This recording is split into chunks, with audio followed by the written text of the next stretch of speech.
আজ আমরা school bus বললেই চোখের সামনে ভেসে ওঠে আমেরিকার সেই হলুদ বাস। কিন্তু জানো কি, স্কুল বাসের ইতিহাস আরও পুরনো, আর এর সঙ্গে জড়িয়ে আছে কলকাতার নামও। নমস্কার, আমি কাকলি। আমি আবারও চলে আসলাম তোমাদের একটা গল্প বলতে, স্কুল বাসের গল্প।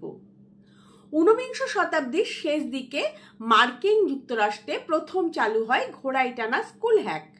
ওয়ানি ওয়ার্কস নামের একটি প্রতিষ্ঠান 1886 সালের দিকে বানিয়েছিল বিশেষ গাড়ি, যেখানে ছিল লম্বা বেঞ্চ আর পেছনের দিকে দরজা। এভাবে শিশুরা নিরাপদে স্কুলে যাতায়াত করত। কিন্তু তারও প্রায় এক শতাব্দী আগে কলকাতায় রাস্তায় ছুটেছিল আর এক প্রথম স্কুল বাস।